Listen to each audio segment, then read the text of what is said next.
Regular પાત્રા વીંટીને તો તમે બહુ ખાધા હશે, પણ આજે હું તમારા માટે લોટ ચોપડવાની કે પાત્રા વીંટવાની ઝંઝટ વગર પાત્રા કઈ રીતે બનાવવા એ રેસીપી લઈને આવી છું. પરફેક્ટ માપ સાથે જણાવીશ તો તમારા પાત્રા દર વખતે એક સરખા સ્વાદમાં બનશે. અને આ પાત્રા બાઇટ્સ આપણે 2 રીતે બનાવીશું. તો ચાલો ફટાફટથી રેસીપી શરૂ કરીએ. તો આ પાત્રા બાઇટ્સ બનાવવા માટે અહીં નાના મોટા મળીને 10 નંગ જેટલા મેં અળવીના પાન લીધા છે, જેને એકદમ સરસ રીતે ધોઈ લૂછી અને પાછળની નસનો ભાગ કાઢી નાખ્યો છે. અને વજનથી માપીએ તો આ પાત્રા 125 ગ્રામ છે.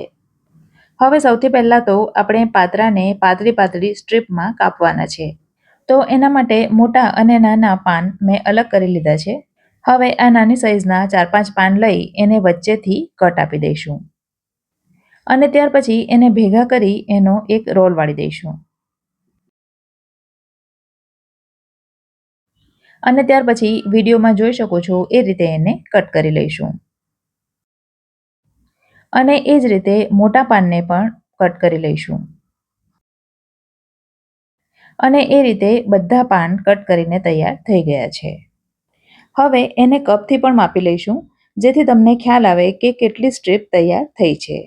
તો મેઝરિંગ કપની અંદર મેં એકદમ દાબીને સ્ટ્રીપ ભરી છે અને એ 3 કપ સ્ટ્રીપ તૈયાર થઈ છે. હવે અત્યારે એને સાઈડ પર રાખીશું અને એક બીજા વાસણમાં પાત્રાનું બેટર તૈયાર કરીશું. જેના માટે એક વાસણમાં 2 કપ ભરીને ચણાનો લોટ લીધો છે અને અડધો કપ લીધો છે ચોખાનો લોટ. વજનથી માપીએ તો 200 ગ્રામ ચણાનો લોટ અને લગભગ 75 ગ્રામ જેટલો ચોખાનો લોટ લીધો છે. અને આ બંને લોટ એકદમ ઝીણા લીધા છે. હવે બેસનને ચાળવો જરૂરી છે, માટે મેં એને ચાળી લીધો છે. અને હવે એમાં મસાલા કરીશું. તો મસાલામાં સૌથી પહેલાં લીધા છે 2 ટીસ્પૂન સફેદ તલ, હાફ ટીસ્પૂન લીધો છે અજમો, 1 ટીસ્પૂન લીધી છે આખી વરિયાળી, જેના બદલે તમે વરિયાળીનો પાવડર પણ લઈ શકો. 1 ટીસ્પૂન લીધું છે ધાણા જીરું અને હાફ ટીસ્પૂન લીધી છે હળદર. હવે 1 ટીસ્પૂન લીધું છે કાશ્મીરી મરચું, 1/4 ટીસ્પૂન એટલે કે 5 ચમચી લીધી છે હિંગ, હાફ ટીસ્પૂન લીધો છે કાળા મરીનો પાવડર અને 1/2 ટીસ્પૂન લીધું છે મીઠું. લીલા મસાલામાં ઉમેરી છે 1 ટીસ્પૂન જેટલી આદુ લસણ અને મરચાંની પેસ્ટ અને 1 ટીસ્પૂન ફૂલ ભરીને લીધી છે આદુ લસણની પેસ્ટ. તો રેગ્યુલર આદુ લસણ મરચાંની પેસ્ટ સાથે આદુ લસણની પેસ્ટ અલગથી ઉમેરી છે. એનાથી પાત્રાનો સ્વાદ ખૂબ જ વધી જાય છે. હવે 3 ટીસ્પૂન જેટલું તેલ ઉમેરીશું. હવે 1/3 કપ લીધો છે ગોળ. 1/3 કપ એટલે હાફ કપ કરતાં થોડો ઓછો અને 1/4 કપ કરતાં થોડો વધારે. દેશી ગોળ લીધો છે, જેથી એને પાણીમાં પીગાળવાની જરૂર નથી. હવે આ છે હાફ કપ આંબલીનો પલ્પ, જેમાંથી 5 ટેબલસ્પૂન જેટલો પલ્પ આપણે એમાં ઉમેરીશું. તો કપથી માપીએ તો 1/4 કપ જેટલો આંબલીનો પલ્પ લીધો છે. આંબલીનો પલ્પ એની થિકનેસ અને આંબલીની ખટાશ પ્રમાણે વધતો ઓછો થઈ શકે છે. હવે ચપટી જેટલો ખાવાનો સોડા ઉમેર્યો છે. અને હવે પહેલાં તો બધું કોરું જ એકદમ બરાબર રીતે મિક્સ કરી લઈશું. અને હવે થોડું થોડું પાણી ઉમેરીને બેટર તૈયાર કરીશું. તો મેં 1 કપ ભરીને પાણી લીધું છે, જેમાંથી અડધું પાણી અત્યારે મેં ઉમેરી દીધું છે. પહેલેથી 1 સામટું પાણી નહીં ઉમેરીએ. બેટર આપણે થોડું નરમ તૈયાર કરવાનું છે, તો થોડું મિક્સ થાય એટલે બીજું પાણી ઉમેરવાનું.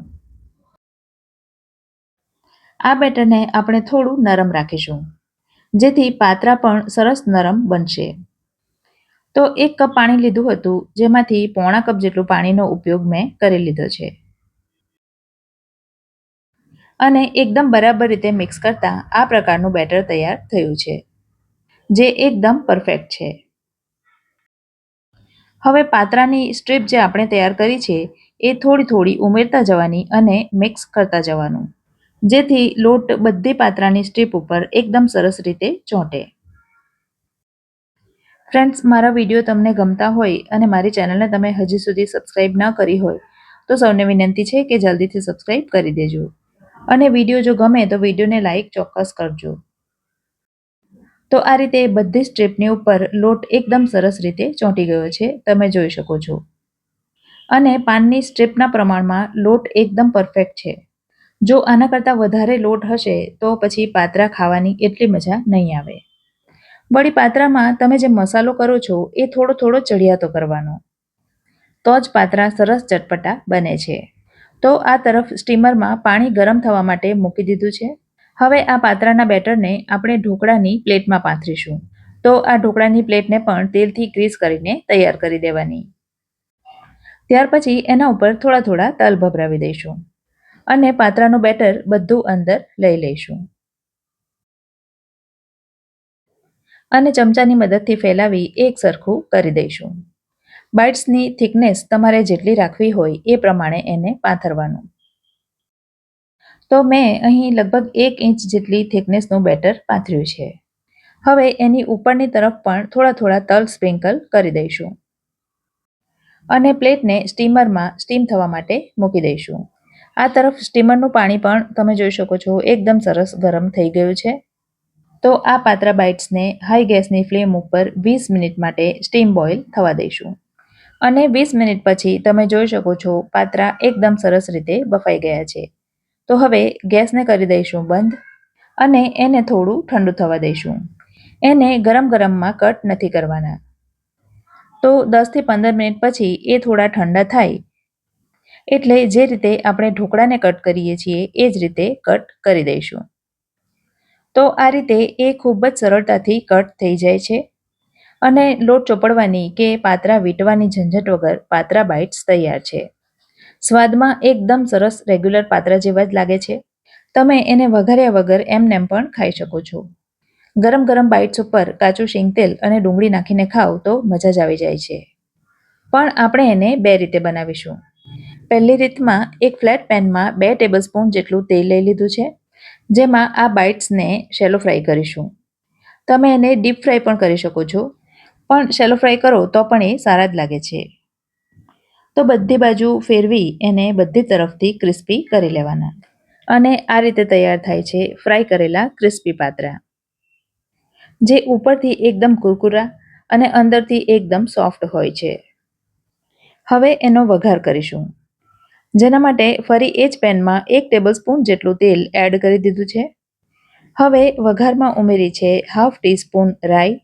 રાઈ ફૂટી જાય એટલે ઉમેરીશું થોડા મીઠા લીમડાના પાન, થોડા ઉમેરીશું કાપેલા મોળા મરચાં, 1/4 ટીસ્પૂન જેટલી ઉમેરીશું હિંગ, 1 ટીસ્પૂન ઉમેરીશું સફેદ તલ અને આ વઘારને થોડો સાંતળી લઈશું. ગેસની આંચ એકદમ લો તરફ રાખવાની, જેથી વઘાર બળી ન જાય. હવે એમાં 2 ચપટી જેટલી હળદર ઉમેરીશું અને 1/2 કપ જેટલું પાણી ઉમેરીશું. પાણી ઉમેરી બધું બરાબર રીતે મિક્સ કરી થોડું ઉકળવા દઈશું અને હવે એમાં 1 ટેબલસ્પૂન ઉમેરીશું દળેલી ખાંડ. તમે આખી ખાંડ પણ ઉમેરી શકો છો, પણ આખી ખાંડ ઉમેરો તો એને પહેલાં સરસ રીતે પીગાળી લેવાની અને હવે એમાં બધા તૈયાર કરેલા પાત્રા બાઇટ્સ ઉમેરી દઈશું. આ રીતે થોડું પાણી ઉમેરવાથી પાત્રા બાઇટ્સ એકદમ સોફ્ટ તૈયાર થાય છે અને ઉપરથી થોડી ખાંડ ઉમેરવાથી એ સરસ ચટપટા બને છે. આ સિવાય બધું બરાબર મિક્સ થાય ત્યાર પછી એના ઉપર તમે લીંબુનો રસ પણ નીચવી શકો. બધું બરાબર મિક્સ થાય એટલે ઢાંકણ ઢાંકીને 3 થી 4 મિનિટ સુધી એને થવા દઈશું. 3-4 મિનિટ પછી ગેસ બંધ કરી દઈશું અને હવે આ વઘારેલા પાત્રા બાઇટ્સ ખાવા માટે તૈયાર છે. ઉપરથી થોડી કોથમીર ભભરાવી દેવાની અને ગરમા ગરમ સર્વ કરવાનું. તો આજની રેસીપી ગમી હોય તો વિડીયોને લાઇક કરજો અને તમારા સર્કલમાં શેર કરજો. ફરી મળીશું આવી જ એક નવી રેસીપી સાથે. ત્યાં સુધી મને રજા આપો. આવજો.